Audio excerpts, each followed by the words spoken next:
مساء الخير يا رجالتنا، عاملين ايه؟ طلاب الصف الثالث الثانوي، عامل ايه يا صديقي؟ اتمنى تكون بخير وبصحه وبسلام. هنبدا النهارده نحل مع بعضينا محافظه الاسماعيليه. محافظه لذيذه جدا، من المحافظات الحلوه جدا للامانه. تعالى كده يا معلم نبدا. اول حاجه بيقول لك يتركب الكروموسوم كيميائيا من الحمض ايه؟ الكروموسوم كيميائيا بيتركب من الحمض النووي دي ان ايه. طيب تمام. وبروتين اذا كان البعد البؤري للمرايه مقعره يساوي 5 سنتيمتر. لو البؤره تساوي 5 سنتيمتر يبقى مركز التكور انا اهو ادي اهو. البؤره تساوي 5 سنتيمتر يبقى مركز التكور يساوي 10 سنتيمتر، يبقى القطر كله يساوي 20 سنتيمتر. يبقى انا هختار 20 سنتيمتر. سياره الف تتحرك بسرعه 80 كيلومتر كل ثانيه، وسياره ب تتحرك بسرعه 40 كيلومتر كل ثانيه. يبقى انا معايا السرعه بتاعت السياره الف ومعايا السرعه بتاعت السياره ب. حلو، كمل كلامك. وبيقول لك هما الاثنين بيتحركوا في نفس الاتجاه، وفإن سرعة السيارة ألف بالنسبة لمراقب السرعة، عايز سرعة حاجة بالنسبة لحاجة يبقى عايز سرعة نسبية. يبقى هقول له السرعة النسبية جسمين ماشيين في نفس الاتجاه. حبيبي احفظ كده، أي جسمين ماشيين في نفس الاتجاه أطرح، لو الجسمين مشوا في عكس الاتجاه أجمع. يبقى هما الاتنين ماشيين في نفس الاتجاه، يبقى أنا هطرح. تطرح كام من كام يا مستر؟ هتطرح ال 80 ناقص الكام؟ ال 40. يبقى 80 ناقص 40 فيها الكام؟ فيها ال 40. ماشي. بيقول لك متى يحدث كل من يلي؟ تكون الازاحه لجسم متحرك تساوي مساويه للصفر. امتى الازاحه بتاع الجسم تساوي صفر؟ لو الجسم مشي ورجع لنقطه البدايه مره تانية، وقتها الازاحه تساوي صفر. يبقى هقول له عندما يعود الجسم الى نقطه البدايه مره اخرى. عدم تكون صورة لجسم في المراية المقعرة متى يحدث؟ امتى ما يتكونش صورة للجسم؟ عندما يقف الجسم على ضعف البعد البؤري. عندما يقف الجسم عند ضعف البعد البؤري يا معلم. قارن بين الخلايا الحيوانية والخلايا النباتية من حيث تكون خيوط المغزل. الخلايا الحيوانية تكونت خيوط المغزل من خلال الجسم المركزي، لكن الخلايا النباتية من خلال تكثف السيتوبلازم. المعلومة دي انتوا بتنسوها دايما، مهمة جدا مهمة جدا، ما تنساهاش. الكتلة والقوة من حيث الكمية، نوع الكمية الفيزيائية. كرولوس أنا حافظ إيه؟ أنا حافظ إن الكميات الفيزيائية المتجهة 4 ما بنساهمش. مين هم؟ القوة والإزاحة والعجلة والسرعة المتجهة، وأي حاجة تجيلي غير كده السرعة مالها قياسية. فأنا بيقول لي الكتلة والقوة، يبقى الكتلة مش تبع الأربعة يبقى دي قياسية، لكن القوة دي تبع الأربعة يبقى دي كمية متجهة. ولو قال لي من حيث التعريف السرعة القياسية هي التي يمكن لتحديدها معرفة مقدارها فقط، لكن السرعة المتجهة يلزم لتحديدها معرفة مقدارها واتجاهها. طيب تمام. بعد كده اكتب المصطلح العلمي. مثال بيقول لك احدى صور التكاثر الجنسي هو اكثر شيوعا في بعض الطحالب والكثير من الفطريات. طحالب يلا، طحلوب يلا، ومجموعة من الفطريات زي فطر عفن الخبز وفطر عش الغراب، يبقى دي تكاثر بالجراثيم. ماشي. النظرية افترضت ان اصل المجموعة الشمسية كرة غازية متوهجة كانت بتدور حوالين نفسها، وبعد كده افقدت قوة الطاردة المركزية شكلها الكروي وتحولت الى شكل كرسي. دي نظرية السليم يا مستر. نقطة وهمية في باطن العدسة تقع على المحور الأصلي في منتصف المسافة بين ورجيها، ده المركز البصري. في باطن العدسة نقطة وهمية، ده المركز البصري. نوع عيب الإبصار من الشكل زي ما امامك. نوع عيب الإبصار، بص بقى الولد بقى يقف بقى كده قدامها. طب ما الصورة اتكونت عند اليوروسبوت، عند الشبكية يعني بالإنجلش، خليك مثقف يعني. ماشي. فالصورة اتكونت عند الشبكية، انت ايه مشكلتك؟ يا بيه ما هو لابس اهو عدسة مقعرة. عدسة مقعرة فيها قاف، يبقى هو عنده قصر نظر. يبقى نوع عيب الإبصار قصر نظر. ما تسألوش في المواضيع دي كتير، انت أكبر من كده. ماشي. أسباب قصر النظر زيادة وزيادة. زيادة في إيه؟ زيادة في تكور وجهي، زيادة في تكور وجهي عدسة العين، لإما زيادة في قطر العين اللي هي زيادة برضو في الناحية التانية في تحدب عدسة العين شغال. نوع العدسة المستخدمة لتصحيحه قصر النظر عدسة مقعرة. يلا يا بطتي نكمل. يلا عزيزي، يلا حبيبي، يلا تشجع، يلا بابا. بيقول لك صف حالة الجسم في العلاقة بين العلاقات الآتية: مسافة وزمن والجسم واقف عند نقطة معينة. المسافة وزمن واقف عند نقطة معينة. أنا كرولوس أهو، فضلت أمشي أمشي أمشي أمشي وقمت واقف عند النقطة دي وبطلت أتحرك. يعني إيه؟ مرة كمان أهو 1 متر، فضلت أمشي 2 متر 3 متر 4 متر 5 متر وقمت واقف. فانا وقفت عند كام متر؟ وقفت عند ال5 متر. فلما وقفت عند ال5 متر يبقى انا كده ساكن ولا متحرك؟ ساكن. يبقى الجسم ده مش 1 و2 و3 لغايه ما وصل ل5 ووقف، يبقى ده جسم ماله؟ ده جسم ساكن. بعد كده المسافه وزمن، وكل ما المسافه تزيد الزمن يزيد، يبقى دي سرعه منتظمه. سرعه وزمن وهما الاثنين بيزيدوا، السرعه والزمن يبقى دي عجله، وهما الاتنين بيزيدوا بالمنظر ده يبقى دي عجلة موجبة. ولو رسم لك الرسمة دي وقال لك سرعة وزمن وخط نازل كده اهو تبقى عجلة سالبة. ماشي. علل: لا يمكن للسيارات المتحركة داخل ممكن أن تسير طوال الوقت بسرعة منتظمة.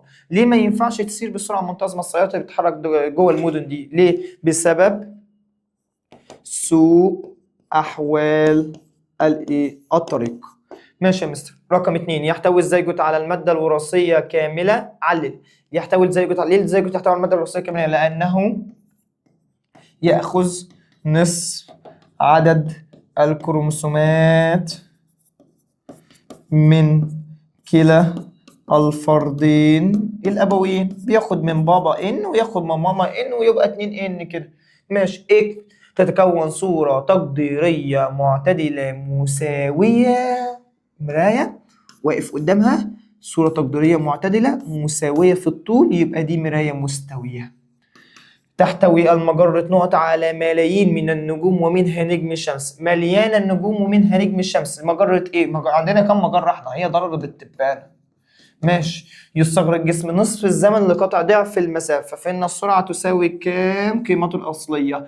هو خد قد ايه؟ هو خد نص الزمن يا كيرو، نص الزمن لقطع ضعف الايه؟ ضعف المسافة، يبقى 2. يبقى 2 على نص فيها كام؟ فيها ال4، يبقى تساوي 4 أمثال قيمته الايه؟ الأصلية. بعد كده يا مستر يلا حبيبي، بيقولك في الشكل المقابل: إذا تحرك شخص في المسار أ ب ج د ه خلال زمن قدره 6 ثواني. حلو.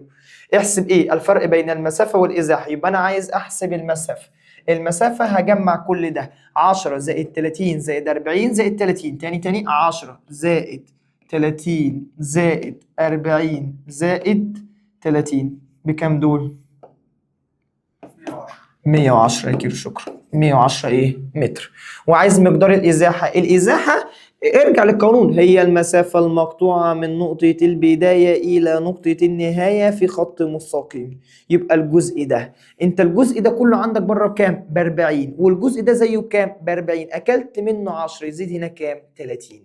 يبقى عايز احسب الازاحه. الازاحه لسه حاسبها تساوي 30 متر، وما ينفعش تكتب 30 متر وتسكت. لو كتبت 30 متر وسكت يبقى انت مش فاهم حاجه. الازاحه كميه متجهه، يبقى اكتب المقدار والاتجاه. ازاي بنعرف الاتجاه بتاعها؟ مش دي نقطه البدايه؟ اعمل عندها خطين بالمنظر ده. الجزء اللي نازل لتحت ده شمال ايه؟ جنوب، يبقى 30 متر جنوبا.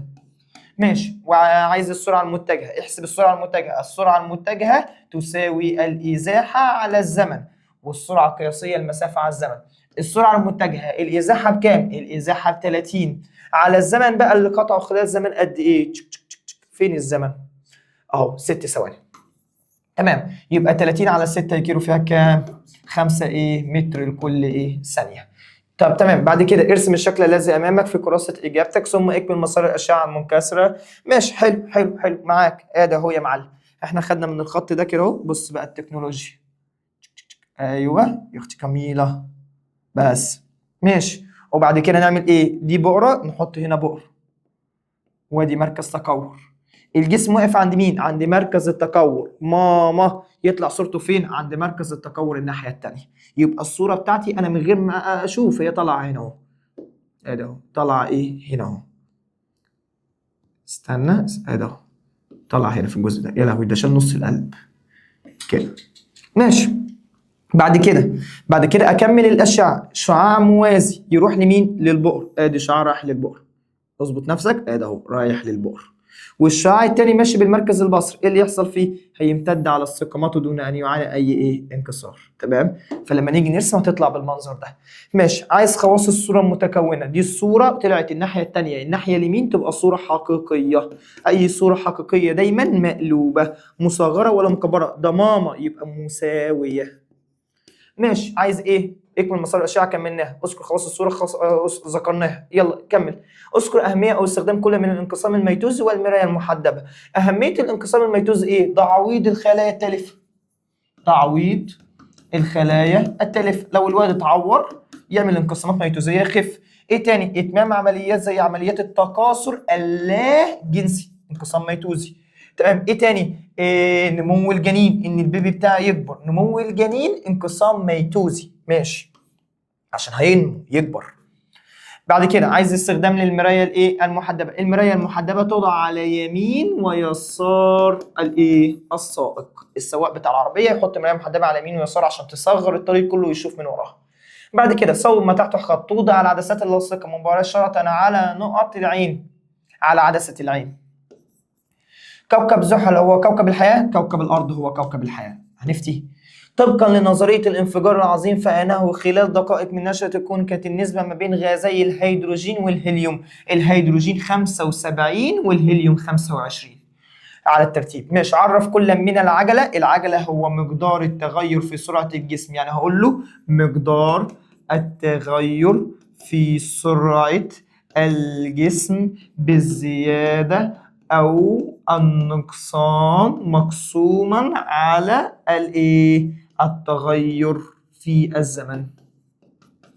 ماشي. بعد كده مرض المياه البيضاء او الكاتاركت، قال لك ده مرض يصيب ايه؟ مرض يصيب عدسة العين مما يتسبب في ايه يا ولاد؟